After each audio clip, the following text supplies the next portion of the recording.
100% काहे ना हो, काहे कि 28% जीएसटी कटेगा।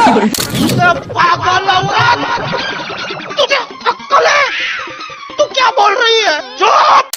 तो नमस्ते प्रणाम। भोजपुरी में एक बहुत बढ़िया कंपनी खुल रही है टेक्मी भाई साहब। उस पे समर सिंह का बहुत जबरदस्त एक गाना है होली सॉन्ग। जी हाँ, हम आपको बताते कि हैं हमारा से का परसेंट डलवाइबू, समझ रहे हो? परसेंट काट के जीएसटी।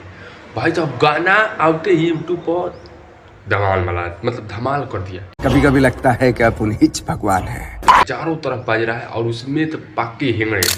पता है कि कम बैक कितनी सालों बाद पाके हेंगड़े की है भोजपुरी में, वो भी खेसारी लाल यादव के बाद बंगलेनिया की थी।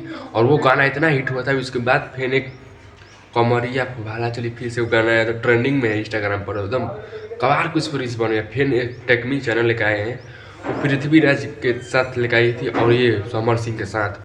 जलवा है हमारा। भाई साहब 28% जीएसटी।